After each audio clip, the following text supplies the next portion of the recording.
season at the helm there. So, Brandon, what do you expect from Tomlin and the Steelers this season?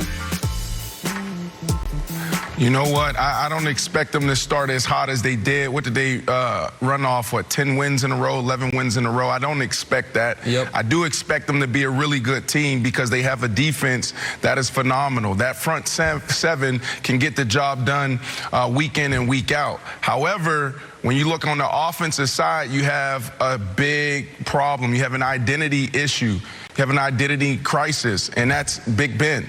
Big Ben is a guy that wants to do things his way, and that hurt them in the past. Like, Big Ben is an aging quarterback. He's super smart, obviously, has tons of experience, but Big Ben still wants to throw the ball down the field. He still wants to throw it 40-something times. That's not the Pittsburgh Steelers way. That's not going to get you your next Super Bowl. You need to adjust, Big Ben. You need to be able to hand the ball off, and you need to be smart in the passing game. You got to get the big guys involved. You got your Claypool out there. You know, you got a tight end. Make sure you get those guys involved and be smart when you throw the ball down the field.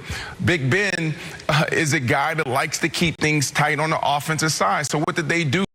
They fired their offensive coordinator. They said he was the problem. Then they promote Matt Canada, who's their quarterback's coach. Like, Matt Canada has been a quarterback's coach for pretty much all of his career, and mainly in college. So I'm not sure what Matt Canada brings to the table. It seems to me like this is another Big Ben play where it's, you know what, I can still control this offense.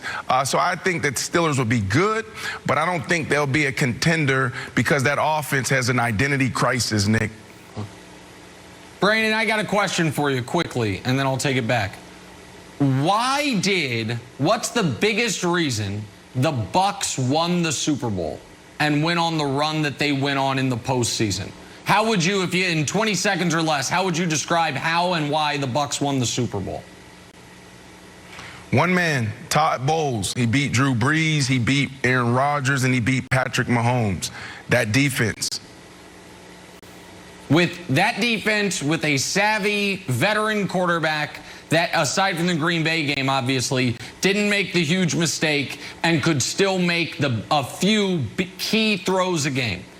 That has to be the Steelers' blueprint.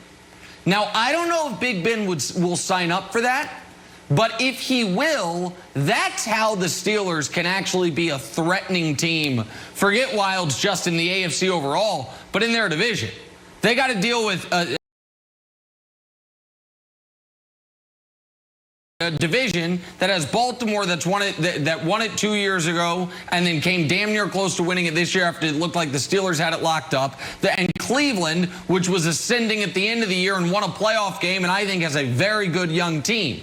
And I think the Steelers have a lot of the components of a good team. They have a great coach who they smartly just extended, and a great defense, even though they just lost Bud Dupree. The question is, for lack of a better term, Wilds, is Big Ben okay playing small ball football? Are they okay trying to play the version of football they played the year Big Ben was out with an injury, just with better quarterback play than they were getting from Mason and the Duck Hunter?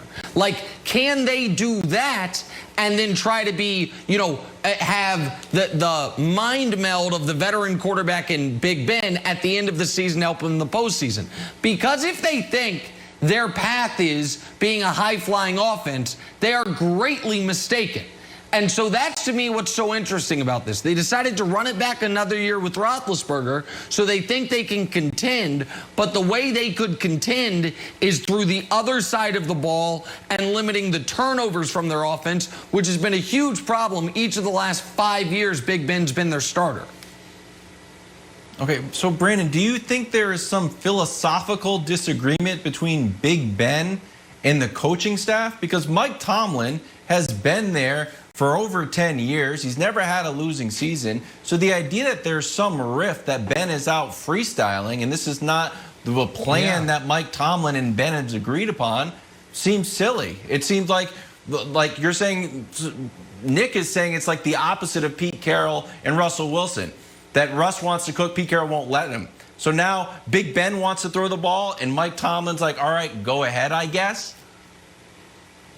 Yeah, Big Ben runs the show. You got to think about how this thing is set up. Right. Sometimes when you have players like like that who's been there for a very long time, they have a lot of power. But the Steeler way is this. How do the Steelers win Super Bowls? What made them great? Play really good defense and run the ball. That's actually how he won his Super Bowls back in the day, you know, and talking about Big Ben. But now what happens is, and this came out during the season, do you remember the story where it's like, man, Big Ben is changing plays at the line of scrimmage? Remember, it's like Mike Tomlin's looking down and it's a called run, supposed to be a power to the right, and all of a sudden the ball's being thrown to the left, and it's like, what the heck's happening? And the offensive coordinator shrugs his shoulder like, I don't know, Big Ben changed the play.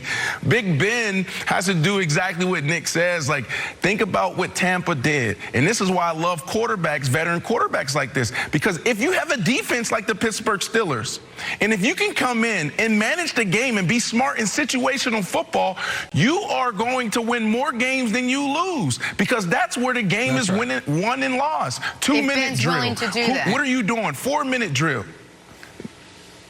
You're right. And that's Situational football. Wild. To answer your question, I absolutely do think that the most powerful person in that organization is not Tomlin, it's Roethlisberger. And Roethlisberger, over the last half of his career, has wanted to be a quarterback that throws the ball as much as any other quarterback in football.